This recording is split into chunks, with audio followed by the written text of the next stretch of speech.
I've always tried to be the good daughter. That's what everyone expects from Jenna, the successful marketing executive who never married or had kids. Unlike my older siblings, Mark and Diana, who have families of their own and can barely make ends meet, or so they claim. My name is Jenna, I'm 30 years old and I've been working at the same marketing firm for 8 years now. 3 years ago, I got promoted to senior manager, which came with a hefty pay raise. Since then, my family's expectations of me have only grown. Jenna can pay for it, she's loaded, has become their favorite phrase. I've been sending my parents $1,500 each month for the past 3 years to help with groceries and utilities. My parents never explicitly thank me for it, they just act like it's my obligation because I'm single and childless. For the past 2 weeks, I've been preparing for my mother's 60th birthday. I wanted to do something special, something that would truly make her happy. 6 months ago, I purchased a small country house as an investment property. It's nothing fancy, just a cozy 2-bedroom with a beautiful backyard surrounded by trees and flowering shrubs. As I was making the mortgage payments, I started thinking that this would make the perfect gift for my mom. She and Dad had been talking about retiring somewhere quiet for years. "I just want a peaceful place where your father and I can enjoy our golden years," she'd say during our Sunday phone calls. I decided this house would be perfect for them. I prepared a small gift box with the house documents inside, along with a handwritten letter explaining my plan to transfer the house to her once I paid off the mortgage. I also included several printed photos of the property, the charming exterior, the spacious kitchen with granite countertops, the master bedroom with its bay window. I imagined her face lighting up when she opened it, maybe even tears of joy. For once, I wanted her to look at me with genuine appreciation. 3 days before her birthday, Mom called to remind me about the party. "We're having everyone at our house," she said. "Your Aunt Marge and Uncle Pete don't want to go to a restaurant, they're too old for that nonsense." "That's fine, Mom, I'll be there," I promised. "Mark and Diana pooled their money to buy me a car," she said, her voice brimming with pride. "Can you believe it? A whole car." My stomach tightened. "That's wonderful." "What are you getting me?" she asked bluntly. "It's a surprise," I replied, trying to sound mysterious rather than defensive. She snorted. "I expect something special from you, Jenna. You earn good money, after all." After we hung up, I sat at my kitchen counter feeling deflated. My mother's expectations weighed on me like a physical burden. The constant reminders that I earned well were her way of making sure I knew my role. I was the family bank. But I brushed those thoughts aside. I was giving her a house, for goodness sake. She would finally see how much I cared, how much I was willing to sacrifice for her happiness. I pictured her face when she realized what was in that little box, and my spirits lifted again. On the morning of Mom's birthday, I stopped by the florist and picked up an extravagant bouquet of her favorite flowers, pink roses, white lilies, and baby's breath. It cost nearly $200, but I wanted it to be perfect. Then I grabbed the small gift box from my bedroom dresser, where I'd been keeping it safe, and headed to my parents' house. When I arrived, the party was already in full swing. The driveway was packed with cars, and I could hear laughter from inside. I balanced the bouquet in one arm and the gift box in my other hand as I rang the doorbell. Dad opened the door. "Oh, Jenna, you're here, everyone's already arrived." I stepped inside and looked around for Mom. She was in the dining room, arranging platters of food. "Happy birthday, Mom," I said, moving in for a hug. She barely looked up. "Oh, Jenna, put your things down somewhere and help me with these appetizers." I found a vase in the kitchen cabinet, filled it with water, and arranged my bouquet. I carried it into the living room, placing it on the coffee table where everyone could admire it. Mom walked in carrying a tray of deviled eggs. She frowned at the flowers. "Those are taking up too much space. People will need to put their drinks down." She picked up the vase and carried it away, disappearing into the kitchen. I told myself not to be hurt. Mom was just busy with the party, she'd appreciate my real gift later. Everyone gathered around the dining table for lunch. My relatives, aunts, uncles, cousins, chatted loudly as they passed dishes back and forth. Mom sat at the head of the table, beaming as everyone complimented her cooking. After the meal, it was time for presents. Mark and Diana stood up, exchanging conspiratorial smiles. Mom, Dad, everyone, if you could all step outside for a moment, Mark announced. Diana and I have something special to show you. We all filed out onto the front lawn. There, parked at the curb with a giant red bow on the hood, was a new silver sedan. Not luxury level expensive, but certainly not cheap either. Oh my God, Mom screamed, clasping her hands to her mouth.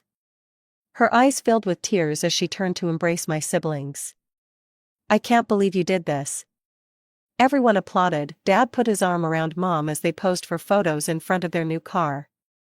I stood to the side, still clutching my small gift box, feeling strangely invisible despite being right there. As everyone settled back inside, the gift-giving continued. Aunt Marge gave Mom a casserole dish. Uncle Pete presented a gift card to her favorite department store. My cousin Tina handed over a hand-knitted scarf. Mom opened each one with theatrical delight, exclaiming over every single item as if it were a priceless treasure. Finally, it was my turn. Jenna, what did you bring? Dad asked, all eyes turning to me. I stepped forward and handed Mom the small gift box wrapped in silver paper with a delicate blue ribbon. Happy birthday, Mom. She took it, her smile fading as she weighed the small box in her hands. This is it? My heart raced. Yes, it's a surprise. It's so small, she said, her disappointment evident. Diana snickered. Wow, Jenna, you couldn't even splurge on the packaging? That's pretty stingy for someone with your salary. Mom's lips pressed into a thin line. I'll open this later, she said, placing my gift on the side table without even unwrapping it. Let's see what Cousin Robert brought. I felt like I'd been slapped, the bouquet had been ignored, and now my main gift, the most significant gift of all, was being set aside without even a glance. But I bit my tongue, not wanting to create a scene at her birthday party. The afternoon dragged on. More relatives presented their gifts, bath salts, scented candles, a blouse that was definitely the wrong size. Mom opened each one with enthusiasm, gushing over the thoughtfulness of everyone. Meanwhile, she kept shooting me disapproving glances, as if I had committed some terrible social faux pas. Mark and Diana weren't helping. They kept exchanging knowing looks and whispering to each other whenever Mom looked my way. At one point, Diana loudly said, "Some people just don't understand what a milestone birthday means," while staring directly at me.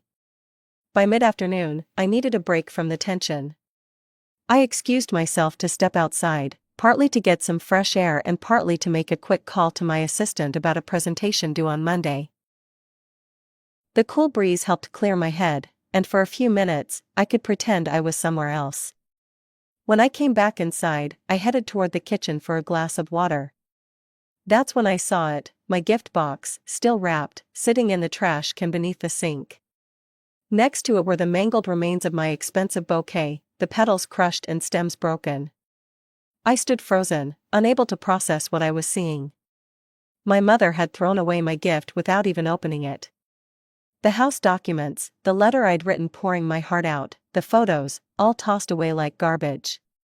"Oh, would you look at that?" came Diana's voice from behind me. She and Mark were standing in the doorway, watching me stare at the trash can. "Looks like your gift found the right home," Mark added with a smirk. I didn't cry, I didn't scream, a strange calm settled over me, like a protective shield. Without a word, I turned around, walked past my sneering siblings, and headed upstairs to collect my purse. On my way out, I scribbled a quick note. "Mom, you should really look at what was in that box before throwing it away." Jenna, I stuck it to the refrigerator with a magnet where she'd be sure to see it. Then I walked out the front door without saying goodbye to anyone. Nobody called after me. Nobody noticed I was leaving. Or maybe they just didn't care. Back in my apartment, I poured myself a generous glass of Cabernet and sank onto my couch. The silence felt healing after hours of forced smiles and pointed comments. I kicked off my heels and pulled up my banking app, staring at the recurring transfer scheduled to go to my parents' account on the first of the month. $1,500. Every month. For 3 years. My phone started ringing around an hour after I'd left the party. Mom's name flashed on the screen. I ignored it. It rang again, and again, and again, and again. On the 5th call, I finally answered, "Hello?" Jenna, my mother's voice was sweet as honey. Not a trace of the disappointment or disdain she'd shown earlier. "Darling, why did you leave so suddenly? We were worried. And, well, I opened your gift." "Oh, Jenna, a house? It's absolutely beautiful, those photos. Your father and I are just overwhelmed. We can't wait to see it in person." The sudden change in her tone made my stomach turn. "So you found it in the trash?" There was a pause. "The trash? No, that must have been a mistake. Someone must have moved it by accident. I saw it with my own eyes, Mom. My gift was in the garbage, along with the flowers I brought you." "Well, there must be some misunderstanding. But I've corrected it now. The house looks absolutely perfect. Those big windows in the living room, the lovely garden." I took a long sip of wine. "I'm glad you like the photos, Mom, because that's all you're getting." "What do you mean?" Her voice sharpened. "I mean, I've changed my mind. I'm not giving you the house." But you can't do that. It's my birthday gift, it's already promised." "You threw it in the trash, remember? Before you even knew what it was." "That was before I knew." "Jenna, don't be ridiculous. Your father and I love that house. We've already started talking about how we'll arrange the furniture, which bedroom will be ours." "Too bad," I said, surprised by how calm I felt. "The gift is cancelled." "You can't do this," she shouted, her sugary tone completely gone now. "I'll sue you. I have your note that proves you intended to give us the house. That's a binding promise." I laughed, actually laughed. "Go ahead and sue me, Mom. I have photos of my gift in your trash can. Feel free to spend money on a lawyer, but you won't get my house." The string of obscenities that followed was impressive, even for my mother. I waited until she ran out of breath.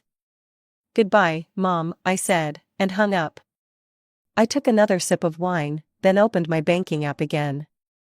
With one final tap, I canceled the $1,500 monthly transfer to my parents' account. 3 years and $54,000 later, I was finally cutting the financial cord. The next morning, my phone exploded with notifications. Text messages, missed calls, voicemails, all from my family. I scrolled through them as I sipped my coffee, feeling strangely detached. I didn't respond to any of them. Instead, I blocked their numbers one by one. Then I went through my social media accounts and blocked them there too. It felt like cleaning house, removing the toxicity that had been draining me for years. I threw myself into work that week, staying late at the office and taking on extra projects. 2 weeks passed without any contact from my family. I'd expected to feel guilty or sad, but instead, I felt lighter. No more Sunday anxiety before my mother's weekly calls, no more scheduling my budget around their needs, no more walking on eggshells to avoid criticism. Then one Tuesday evening, my phone rang with an unknown number. I assumed it was the food delivery I'd ordered, so I answered without thinking. "Hello?" Jenna, my mother's voice was immediately recognizable, even through the phone. "Why haven't you been answering our calls?" I sat up straighter. "I blocked your numbers." "Well, that's mature," she scoffed. "I'm calling because the money didn't come through this month." "Of course, not. I miss you, or can we talk?" "Just straight to the money." I canceled the transfers. I said calmly, "You and Dad will need to pay for your utilities and groceries yourselves from now on." There was a moment of stunned silence. Then, "You can't do that. We're counting on that money. You've been getting $1,500 from me every month for 3 years, Mom. That's $54,000. What did you think would happen after you threw my gift in the trash and threatened to sue me?" I was upset. "You can't punish us financially because of one little argument." It wasn't little to me. I replied, and it wasn't just an argument. It was the final straw. She started crying then, loud theatrical sobs that had worked on me countless times before. How will we manage? Your father's pension isn't enough, we have bills, Jenna. I'm sure Mark and Diana will step up, after all, they're such thoughtful children, they bought you a car, remember? They have families to support. And I don't, I countered, I'm just the bank of Jenna, right? No needs or feelings of my own? You're being cruel, she said between sobs. No, Mom, I'm being fair, for the first time in years. I hung up and blocked that number too. Then I stood at my apartment window, looking out at the city lights. Part of me wondered if I was being too harsh, but the larger part, the part that had seen my gift discarded without a second thought, knew I was finally doing the right thing. For me. The weeks turned into months. Fall came, bringing cooler temperatures and changing leaves. I hadn't heard from my family since that last phone call, and I was surprised by how complete my life felt without them. I joined a book club, started taking weekend hiking trips, and even gone on a few dates. For the first time in my adult life, I was spending my money and time on myself, not on obligations to people who saw me as nothing more than a resource. One Saturday morning in November, 2 months after my mother's birthday, my doorbell rang. I wasn't expecting anyone, but sometimes my neighbor's packages got delivered to my apartment by mistake. I opened the door without checking the peephole. My mother stood in the hallway, looking smaller and older than I remembered. Her eyes were red-rimmed, and her normally perfect hair looked unkempt. Without waiting for an invitation, she pushed past me into my apartment and collapsed onto my sofa, her purse clutched tightly in her lap. We're in trouble, Jenna, she said without preamble, serious financial trouble. The bank was threatening foreclosure. Something like pity stirred in me, but I pushed it down. I'm sorry to hear that.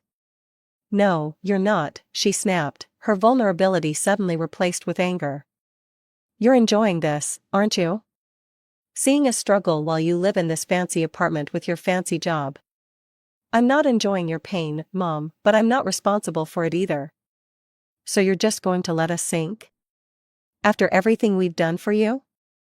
I sat in the armchair across from her. What exactly have you done for me lately, Mom? Besides criticize my career, dismiss my gifts, and try to manipulate me emotionally and financially? I made a mistake with your birthday gift, she admitted reluctantly. I should have opened it first. It's not about opening it first, it's about throwing it away without even caring what was inside. It's about how you've treated me for years, like an ATM machine instead of a daughter. That's not true, we love you. When's the last time you or Dad actually thanked me for the money I've been sending? When's the last time you called just to check on me, not to remind me about some financial obligation or family event I was expected to attend? She stared at me for a long moment, then stood up abruptly. You're an ungrateful daughter, Jenna, after everything we've sacrificed for you. Like what? I challenged. Tell me one sacrifice you've made for me in the last 5 years. The question hung in the air between us, she had no answer. Without another word, she grabbed her purse and walked out, slamming the door behind her. I didn't cry, I didn't feel guilty, instead, I felt as though a weight I'd been carrying for years had finally been lifted from my shoulders. The confrontation I'd been dreading was over, and I had survived it without caving in to emotional manipulation. That evening, I called the real estate agent handling the country house. I've decided to keep it, I told her. I'll be using it as my weekend getaway place. That's wonderful, she said, it's such a charming property. You'll love spending time there. I think I will, I replied, smiling to myself. The house that was meant to be a gift for my mother would now be a gift to myself, a symbol of my new beginning. 3 more weeks passed without any contact from my family. Christmas decorations started appearing in store windows, and my office began planning the annual holiday party. I found myself looking forward to the season for the first time in years. No obligation to buy expensive gifts for everyone. No dreading the inevitable comments about my single status at family gatherings. I spent a weekend at my country house, bringing cleaning supplies and some basic furniture. The place had good bones, as they say, hardwood floors, a fireplace in the living room, lots of natural light. I hung a few pictures, arranged bookshelves, and planted bulbs in the garden that would bloom in spring. It felt good to make the space my own. My cousin Rachel called me one evening. She was the only family member I hadn't blocked, mainly because she lived across the country and rarely got involved in family drama. "I heard what happened," she said after we'd exchanged pleasantries. "Diana's been telling everyone you abandoned the family." I laughed without humor. "Of course she has. How are they doing, really?" Rachel hesitated. "They're struggling. They had to sell the car Mark and Diana bought. Apparently, they were behind on mortgage payments. She also let slip that you were going to give them a house before everything went south. Is that true?" "Yeah, I bought a country house as an investment property, but I was planning to give it to them for Mom's birthday. I even put the documents and photos in a gift box." She threw it in the trash without opening it. Rachel was quiet for a moment. "Wow. Do you ever think about reconciling with them?" I thought about it, trying to be honest with myself. "No, I don't. I spent years being their financial safety net while getting nothing but criticism in return. I'm done." "I get it," Rachel said, "just know that Diana's been trying to get everyone to take sides. Some people are buying her version of events, but others aren't so sure. I appreciate the heads up, but I'm not really concerned about family gossip anymore." After we hung up, I considered Rachel's news. My parents selling the car didn't surprise me, they'd always been terrible with money.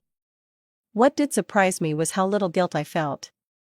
The old Jenna would have immediately started calculating how much she could afford to send them, even after everything that had happened.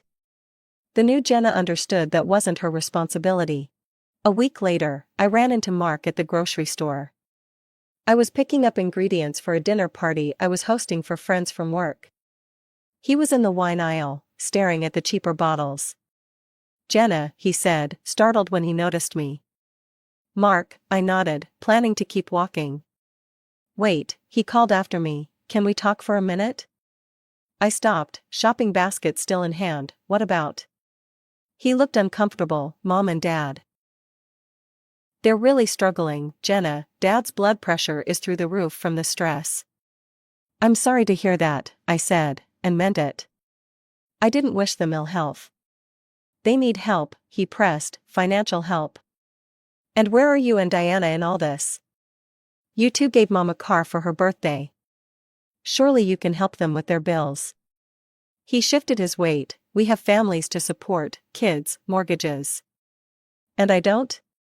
My money is just up for grabs because I'm single?" "That's not what I meant." "It's exactly what you meant. It's what all of you have always meant."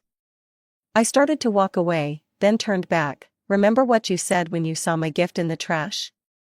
Looks like your gift found the right home." Those words helped me see you all clearly for the first time. I'm done being the family bank. I walked away, my heart surprisingly steady. There had been a time when such a conversation would have left me shaking with anxiety, torn between anger and obligation.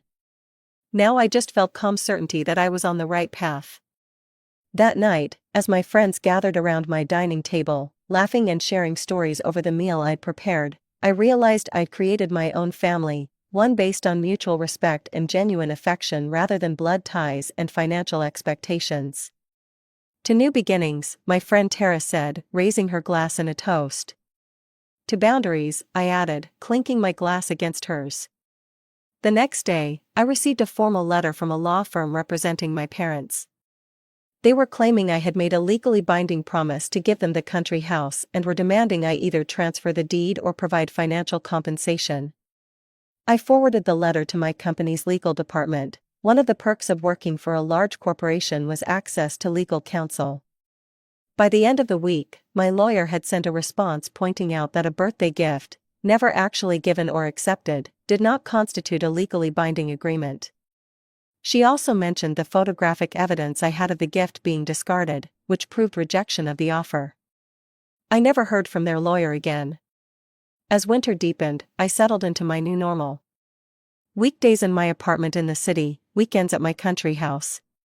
I adopted a dog, a gentle retriever mix from the local shelter who loved running in the open space of my yard. I joined a community garden near my weekend house and started learning about native plants. I went on a few dates with a literature professor who lived in the same town as my country house. I didn't miss the monthly drain on my bank account or the constant criticism. I didn't miss the Sunday phone calls that always left me feeling inadequate. I didn't miss walking on eggshells around my mother's moods or my siblings' jealousy. What surprised me most was how quickly the guilt faded. My whole life, I'd been conditioned to believe that family came first, no matter what. It took finding my gift in the trash, literal physical proof of how little they valued me, to break that conditioning. I heard through Rachel that my parents were thinking of downsizing to an apartment, that Mark and Diana were bickering over who should contribute more to helping them. None of it felt like my problem anymore. Some people might call me cold or unfeeling for cutting off my family. Maybe I am. But after years of being used and taken for granted, I finally realized a simple truth: sometimes the most liberating thing you can do is walk away.